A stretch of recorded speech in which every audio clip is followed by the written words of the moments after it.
আর আপনি যে অভিষেক ব্যানার্জির কথা বলছেন, সে অভিষেক ব্যানার্জি কি পার্লামেন্টে ছিল? আমি তো অনেকক্ষণ ভিডিও দেখেছিলাম। আমি এটা খুঁজছি যে কটা এমপি পার্লামেন্টে হাজির ছিল তৃণমূলের, আর কটা এমপি ছিল না। তাদের বিরুদ্ধে তৃণমূল কংগ্রেস কি ব্যবস্থা গ্রহণ করে আমিও দেখছি, তারপরে কি ব্যবস্থা জনগণকে নিয়ে করতে হয় গণতান্ত্রিক প্রক্রিয়ায় সেটাও আমি দেখাবো। যাদবপুর লোকসভা কেন্দ্রের যিনি সাংসদ শাহিনী ঘোষ, কালকে ওয়াকআপ নিয়ে তার কোনো বক্তব্য দিতে দেখা যায়নি।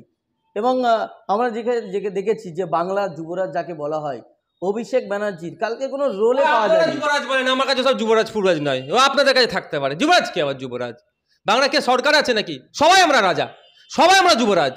পশ্চিমবাংলার প্রত্যেকটা নাগরিক রাজা, ভারতবর্ষের প্রত্যেকটা নাগরিক রাজা। আমরা রাজা আমাদের রাজার দেশে। ও ছাড়ুন তো, ও মমতা ব্যানার্জির ভাই বলে কি যুবরাজ মাথায় তুলে নাচতে হবে নাকি? আগের দিনে ঈদ সম্মেলনে এসে বড় বড় ভাষণ দিয়ে চলে গেল, আর পার্লামেন্টে বক্তব্য দিতে দেখতে পেলাম না। মুসলমানদের ভোটের উপরে দাঁড়িয়ে আছে সরকারটা, তৃণমূল সরকার যেটা চলছে, মুসলমানদের চলার পিছনে মুসলমানদের একটা বিশাল অবদান আছে। ডায়মন্ড হারবার থেকে শুরু করে যাদবপুর, যে আমাদের যাদবপুর, আমি যেখানকার বিধায়ক, যাদবপুরের 7টা সেগমেন্টের মধ্যে একটা ভাঙড়েতে হিংসা করে ভোট চুরি করে শওকত মোল্লা আরাবুলদের নেতৃত্বে ভোট চুরি হলো, ভোট চুরি করে জিতলো, যে পার্লামেন্টে গেল। কি হলো? কি করলো উনি? একটা শব্দ খরচ করেছেন? বাইরে বড় বড় ভাষণ দেয়। আর আমি ভাঙড়ের বিধায়ক, বিধানসভার মধ্যে 2 দিন ওয়াকআপ নিয়ে আলোচনা হয়েছে, আমি সুযোগ পেয়েছি 10 মিনিট ফাটিয়ে দিয়ে এসেছি। আমার কথার উত্তর দেওয়ার মতো কারো ক্ষমতা ছিল না বিধানসভার মধ্যে। আর পার্লামেন্টে উনি গিয়ে চুপ করে বসে আছেন। ওনার বদলে যদি আমরা অ্যাডভোকেটটাকে পাঠাতাম, আমরা জোর গলায় অ্যাডভোকেটটা গিয়ে ঐশী সাহেব থেকে শুরু করে গৌরব গগৈ থেকে শুরু করে যে সমস্ত এমপিরা আপনার ওয়াকআপ সংশোধনীর বিরুদ্ধে কথা বলছে তাদের হয়ে গলা মিলাতো, তাদের সাথে গলা মিলিয়ে ফাটিয়ে দিয়ে আসতো। এখনো বলবো ভাঙড়ের মানুষকে, যাদবপুরের মানুষকে, যে শওকত মোল্লাদের ট্যাপে পড়বেন না। আগামী দিনে এই শওকত মোল্লারা আপনাদেরকে বিক্রি করে দেবে। আজকে যেমন পার্লামেন্টে বিক্রি করলো আপনার ভোটটা, এটা খোঁজ নিয়ে দেখুন ভোটাভুটিতেও কাকে ভোটটা উনি দিয়েছেন, দেখলে দেখা যাবে। আর আপনি যে অভিষেক ব্যানার্জির কথা বলছেন, সে অভিষেক ব্যানার্জি কি পার্লামেন্টে ছিল? আমি তো অনেকক্ষণ ভিডিও দেখেছিলাম। আমি এটা খুঁজছি যে কটা এমপি পার্লামেন্টে হাজির ছিল তৃণমূলের, আর কটা এমপি ছিল না। তাদের বিরুদ্ধে তৃণমূল কংগ্রেস কি ব্যবস্থা গ্রহণ করে আমিও দেখছি, তারপরে কি ব্যবস্থা জনগণকে নিয়ে করতে হয় গণতান্ত্রিক প্রক্রিয়ায় সেটাও আমি দেখাবো। আপনি ভাঙড়ের কথা বলছেন, অসভ্য বর্বরদেরকে দিয়ে চলছে তো। তৃণমূলের যারা নেতা আছে তারা বুঝতে পারছে না, তাদের পায়ের নিচের মাটিটা সরাচ্ছে এই তৃণমূল কংগ্রেস। আগামী দিনে ভাঙড়ে এয়ারপোর্ট করার পরিকল্পনা এরা চালাচ্ছে, ভাঙড়ের মানুষকে উচ্ছেদ করার পরিকল্পনা চালাচ্ছে। আমি আছি, পাচ্ছে না, ওই জন্য আমাকে হেন তেন প্রকারে ডিস্টার্ব করছে ওরা। আর এরা সেই তালে দিচ্ছে। আর সায়নী ঘোষ এসে মাঝে মধ্যে একটা দুটো করে গান গিয়ে দিচ্ছে, এইগুলো পুরো পাগলা হয়ে যাচ্ছে। যদি সায়নী ঘোষ মুসলমানদের কথা ভাবতো, ভাঙড়ের মানুষের কথা ভাবতো, ওয়াকআপ বোর্ডের সম্পত্তির কথা ভাবতো, ওয়াকআপ সংশোধনীর বিরুদ্ধে যদি উনি থাকতেন, তাহলে তো পার্লামেন্টে 5 মিনিট বক্তব্য দিতেন। তা দিয়েছে? দেয়নি, শুধু নাটক করছে। তো আগামী দিনে ভাঙড়ের মানুষকে বলবো, সায়নী ঘোষ আসলে ভদ্রভাবে, শান্তভাবে, মার্জিত ভাষায় প্রশ্ন করবেন যে আপনি আমাদের ভোট তো পাননি, চুরি করেছেন, তারপরও আপনি আমাদের এখন এমপি খাতায় কলমে বাই সার্টিফিকেট, আপনি আমাদের এমপি, পার্লামেন্টে গিয়ে আমাদের কেন কথা বললেন না ওয়াকআপ নিয়ে? এ কথা জিজ্ঞাসা করবেন ভাঙড়ের মানুষকে। বলবো আপনার রাইট আছে, আপনার অধিকার আছে। বিধানসভা টিভি তো চলছে না, নাহলে ভাঙড়ের মানুষের ভোট নিয়ে আমি কি করছি সেটা দেখিয়ে দিতেন। কিন্তু লোকসভা টিভি আছে, তো লোকসভায় গিয়ে সায়নী ঘোষ কি করছেন সেটাও জানতে হবে ভাঙড়ের মানুষকে, যাদবপুরের মানুষকে প্রশ্ন করতে হবে। যে অভিষেক ব্যানার্জির কথা বললেন আপনি, যে অভিষেক ব্যানার্জি সংসদে উপস্থিতই ছিলেন না, তাকে দেখাই যায়নি ভিডিওতে, তার বক্তব্য পাওয়া যায়নি। তিনি তৃণমূল কংগ্রেসের বলা যেতে পারে সর্বভারতীয় সম্পাদক, তিনি তৃণমূলের সেকেন্ড ইন কমান্ড। তিনি একজন সাংসদ, তার কোনো ভূমিকাই নেই সংসদে ওয়াকআপ বিল নিয়ে। এটাও তো হতে পারে, আমি জানি না, আমি সবার বক্তব্য শুনতে পাইনি। বক্তব্য লিস্ট আমি বার করার চেষ্টা করছি, কার বক্তব্য ছিল। এবং এটাও আমি বলে রাখছি, আমার ভিডিওটা যারা শুনবেন, যারা তৃণমূলকে 2024-এ 2021-এ পঞ্চায়েত নির্বাচনে বিজেপিকে আটকানোর জন্য ভোট দিয়েছেন, তাদেরকে আমি বিশেষ করে এই ভিডিওটা আমার দেখুন। নতুন সংসদ ভবনে এখন ডিসপ্লের নিচের এখানে করে দিয়েছে, কে কোথা ভোট দিচ্ছে, ছবি সবাই কম বেশি তুলেছে, সেগুলো পোস্ট করতে বলুন তো। যে আপনি কোন পক্ষে ভোটটা দিয়েছেন, নিশ্চিতভাবে ছবি তুলেছেন ভোটাভুটির সময়, সেটা পোস্ট করতে বলুন তো, তাহলে ধরা খেয়ে যাবে যে কে ভোট দিয়েছে না দিয়েছে। এবার অভিষেক ব্যানার্জি মহাশয় এখানে এসে রেড রোডে লক্ষাধিক মানুষের সামনে বড় বড় গলাবাজি করে দিয়ে চলে গেলেন, পার্লামেন্টে গিয়ে তিনি বক্তব্য দেননি কেন? আমি কিন্তু জানি না বক্তব্য দিয়েছে কি দেয়নি, আপনি শিওর তো? কারণ আমি সবার বক্তব্য শুনিনি, তাহলে দেয়নি কেন? এক নম্বর কথা। দ্বিতীয় কথা, ভোটাভুটিতে অংশগ্রহণ করেছিল কি করেনি সেটাও দেখতে হবে। শুধু অভিষেক বাবু নয়, তৃণমূলের আর বাকি কারা করেনি সেটাও খোঁজ নিতে হবে, জবাবদি করতে হবে। মমতা ব্যানার্জি মহাশয়কে উত্তর দিতে হবে, তিনি দলের সুপ্রিমো। তিনি বলছেন মুসলমানরা তোমরা নিশ্চিন্তে থাকো, এখানে এসে রেড রোডে এসে বিজেপির বিরুদ্ধে আমরা দেখব। তাহলে বিজেপি অকাপ সংশোধনী বিল নিয়ে আসলো, তার বিরুদ্ধে ভোটাভুটিতে অংশগ্রহণ করবেন, আর তাহলে কিভাবে দেখবেন? এটা জবাবদি মুসলমানদেরকে করতে হবে, বাংলার নাগরিককে করতে হবে। খুঁজে আমরাও বার করছি কটা এমপি অনুপস্থিত ছিল, তারপরে কিভাবে গণতান্ত্রিক প্রক্রিয়ায় জবাব দিতে হয় সেটা আমরা দেখাবো। যে গতকাল সংসদে কেন্দ্রীয় স্বরাষ্ট্রমন্ত্রী অমিত শাহ বক্তব্য রাখতে গিয়ে তিনি বললেন যে অকাপ সম্পত্তির মধ্যে মন্দিরের সম্পত্তি রয়েছে, অকাপ সম্পত্তির মধ্যে সরকারি সম্পত্তি রয়েছে। রীতিমতো তিনি অভিযোগ করেছেন, বিষয়টা নিয়ে কি বলবেন? দেখুন, ব্যাপারটা হচ্ছে, সর্বপ্রথম বলি, সংখ্যাগরিষ্ঠতার জোর দেখিয়ে সংখ্যালঘুদের অধিকারকে হরণ করা হয়েছে এই সংশোধনীর মাধ্যমে। আমরা বিরোধিতা করছি, নিন্দা করছি। আগামী দিনে সংখ্যালঘু সমাজ থেকে শুরু করে সংখ্যাগুরু সমাজের মানুষকে সাথে নিয়ে মাঠে ময়দানে গণতান্ত্রিক প্রক্রিয়াতে এই ওয়াকফ বিল যাতে প্রত্যাহার করে, তার জন্য সরকারের বিরুদ্ধে আমরা শান্তিপূর্ণ বিক্ষোভ করব, প্রতিবাদ করব। সাথে সাথে আইনের দ্বারস্থ হয়ে সুপ্রিম কোর্টে গিয়ে মামলা করব বিলটাকে প্রত্যাহার করানোর জন্য। এখন কথা হচ্ছে, অমিত শাহজি যে তথ্য দিয়েছেন সেটা অসত্য তথ্য দিয়েছেন। ওই তথ্য দেওয়ার কারণটা কি? ওইটা হাউসের মধ্যে আলোচনাটা বাইরে ছড়াবে। বাইরে আমরা যারা দেশপ্রেমিক তাহলে স্বাভাবিকভাবে কি বলবো, সত্যি তো খারাপ জিনিস, দেশের সম্পত্তি নিয়ে সরকারি সম্পত্তি ফিরিয়ে দেওয়া হোক, এটা চর্চা হবে। যে মুসলমানদের অধিকারকে হনন করছে তখন আর কেউ বলবে না, তখন বলবে কি না সরকারি সম্পত্তি, মন্দিরের সম্পত্তি রেখেছি ওটাকে ফেরত দেওয়া হোক। অন্যদিকে মাইন্ডকে ডাইভার্ট করার জন্য ভারতবর্ষের সংখ্যাগুরু সমাজের মানুষও তো এটাকে ভালোভাবে নেবে না, কারণ আমাদের তো তারা সহনাগরিক। তাদের সহনাগরিকের সাথে যদি অন্যায় হয়, স্বাভাবিকভাবে তারা মুখ খুলবে।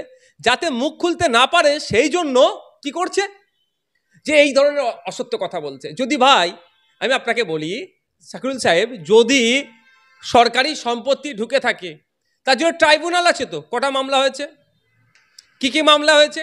ট্রাইব্যুনালের অর্ডার যদি পছন্দ না হয়, সম্ভবত আর্টিকেল 226 বা 227 দিয়ে হাইকোর্ট সুপ্রিম কোর্ট যেতে পারে, মামলা হয়েছে কি? অসত্য তথ্য অনেক দিয়েছে বিধানসভার মধ্যে, লোকসভার মধ্যে অনেক এমপিরা আমি দেখলাম, যারা ওই শুধু ওয়াকফের সংশোধনীটাকে জোর দিয়ে ক্ষমতা দেখিয়ে বাস্তবায়ন করা যারা চেষ্টা করছে, শুধু ক্ষমতা দেখাচ্ছে না, সংখ্যার জোর দেখাচ্ছে না, সাথে সাথে অসত্য তথ্য দিয়েছে অনেক। আমি এটাকে নিন্দা ধিক্কার জানাচ্ছি। আপনারা বারবার অভিযোগ করছেন যে এই যে নতুন ওয়াকফ সংশোধনী বিল নিয়ে আসা হয়েছে, তার মধ্যে যে ওয়াকফ বোর্ডে অমুসলিমদের 2 জন রাখা ম্যান্ডেটরি, কিন্তু অমিত শাহ তো একদম সংসদে দাঁড়িয়ে বলেছেন যে এই বিলে এরকম কিছু নেই, কোনো অমুসলিম রাখা হবে না। দেখুন, আমাকে যদি অ্যামেন্ডমেন্টের সংশোধনী যদি আমি কপিটা থাকতো, প্রায় 40টা মতো সংশোধনী আছে, তাহলে আমি আপনাকে দেখিয়ে দিতাম যে কোন কোন জায়গায় কিভাবে। 1995-এর যে প্রিন্সিপাল অ্যাক্ট আছে ওয়াকফের, সেখানে মুসলিম শব্দ যেখানে যেখানে ছিল সেই শব্দ শুধুমাত্র তুলে দেয়নি, সাথে নন মুসলিম ইনক্লুড করার জন্য অপশান দিয়েছে। এবার আপনি প্রশ্ন করতে পারেন, ওয়াকফ বোর্ডে নন মুসলিম আসলে আপনার অসুবিধা কোথায়? সুবিধার প্রশ্ন আসছে না, এখানে স্বতন্ত্রতার প্রশ্ন আসছে, এখানে অধিকারের প্রশ্ন আসছে, এখানে হকের প্রশ্ন আসছে। আমি আপনাকে দেখাতে পারি, ডকুমেন্টস আছে, যে পার্সি ভাইয়েরা যারা, জৈন ভাইয়েরা যারা, বুদ্ধিস্ট যারা, হিন্দু সমাজের মানুষ যারা, বা ভারতবর্ষের আর যারা ধর্মচারণ করে, তাদের ধর্মীয় প্রতিষ্ঠান রক্ষণাবেক্ষণ, ধর্মের ক্ষেত্রে সম্পত্তি যারা উৎসর্গ করে, সেগুলো রক্ষণাবেক্ষণের জন্য প্রতিজনের আলাদা আলাদা করে বোর্ড আছে। কারো ওয়াকফ বোর্ড নাম দিয়ে আছে, তো কারো ট্রাস্ট, পার্সি ট্রাস্ট অ্যাক্ট আছে, হিন্দু এন্ডোমেন্টস অ্যাক্ট আছে, মন্দির বা টেম্পেল অ্যাক্ট আছে, বিভিন্ন অ্যাক্ট আছে। সেখানেও কিন্তু স্পষ্টভাবে বলা আছে, আমি যদি বলি কাশী বৈশ্বনাথ টেম্পেল অ্যাক্ট 1883 সালে তৈরি হয়েছে, যেটা 1983-তে, সেখানে বলা আছে ওই কমিটির মধ্যে সিনিয়র অফিসার থেকে শুরু করে কর্মচারী পর্যন্ত অহিন্দু কেউ থাকতে পারবে না। আবার যদি একটা ধাপে গিয়ে যায়, তা আমি আন্ধ্রপ্রদেশের এগুলো খুঁজলেও পাওয়া যাবে, সেখানে বলা আছে যে আপনি অহিন্দু তো আপনি পাবেন না এখানে দায়িত্ব। শুধু তাই নয়, অর্থাৎ হিন্দু হিসাবে যখন আপনি পারফর্ম করছেন, দায়িত্ব সামলাচ্ছেন, দায়িত্ব সামলাতে সামলাতে যদি আপনি হিন্দু ধর্ম থেকে আপনি ত্যাগ করলেন, যার যে কোনো ধর্মতে যেতে পারলেন বা আপনি হিন্দু ধর্ম ত্যাগ করে দিলেন, সঙ্গে সঙ্গে আপনি ওই পদের আর থাকার উপযুক্ত থাকলেন না, এই ধরনের আইন আছে।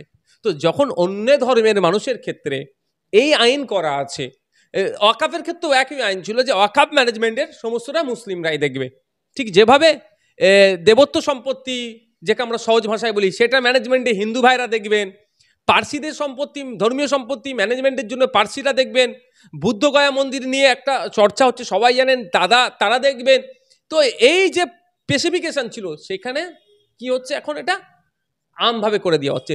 তাহলে কি প্রশ্ন উঠতেই পারে, তাহলে এই কাশী বৈশ্বনাথ মন্দিরের যে আইন আছে তারও সংশোধনী হবে?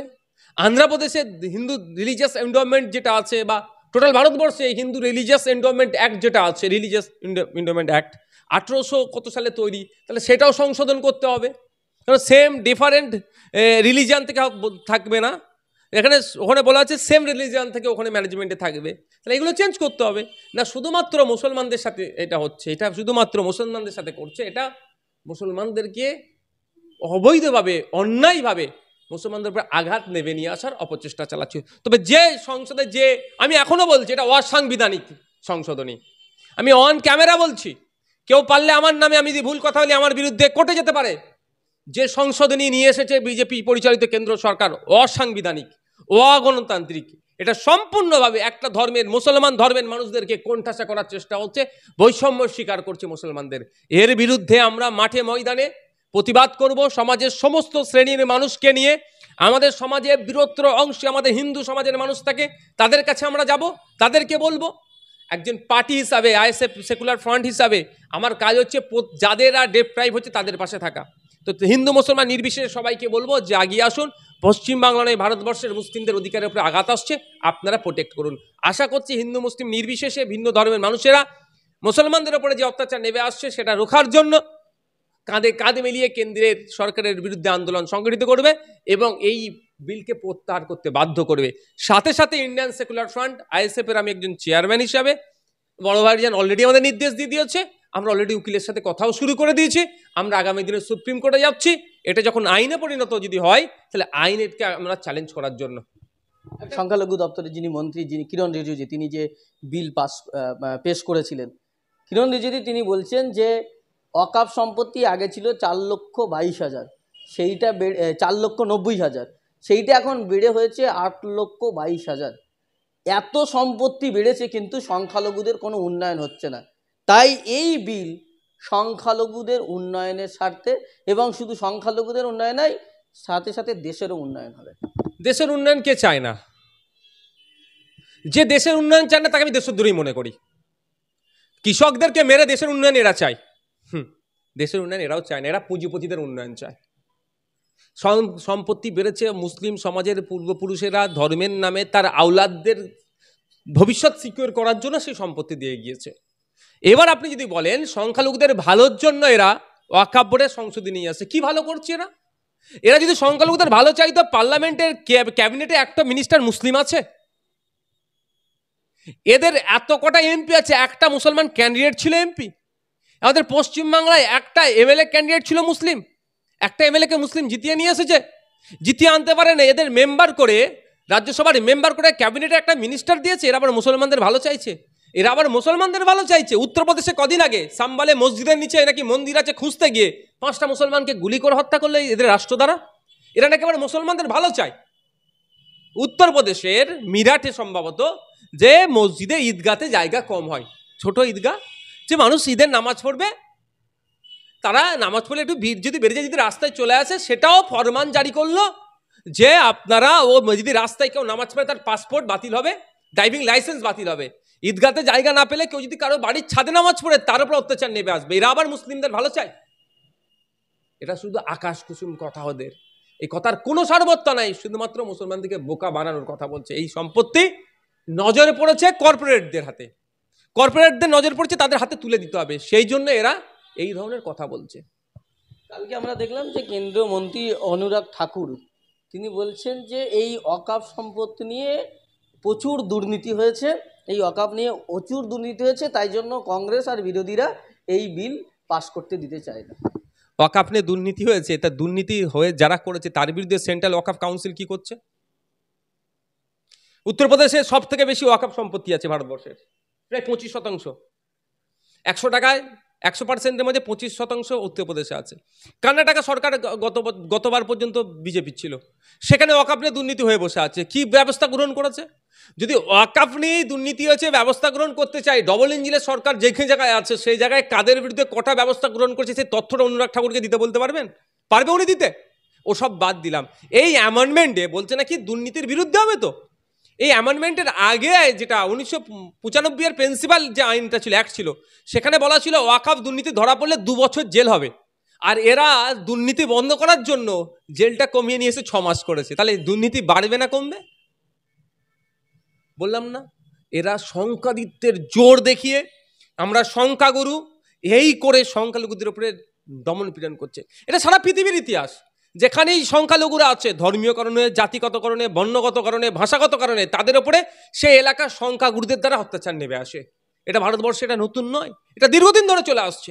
এটা শুধু বিজেপির আমলে নয়, বিগত সরকার যারা ছিল দেখুন সংখ্যালঘুদের উপরে ওই রকম অত্যাচার বারবার এসে আছে। পার্শ্ববর্তী দেশ আমাদের বাংলাদেশ কদিন আগেই সংখ্যালঘুদের উপর অত্যাচার নেমেছে, যদি এখন সেই জায়গা এখন শান্ত আছে, আমরা শান্ত চাই। সারা পৃথিবীতে আপনারা দেখবেন কিভাবে সংখ্যালঘুদের উপরে সংখ্যাগুরুর অত্যাচার করছে, এই তার একটা নিদর্শন বাংলাতে, এই আমাদের ভারতবর্ষে।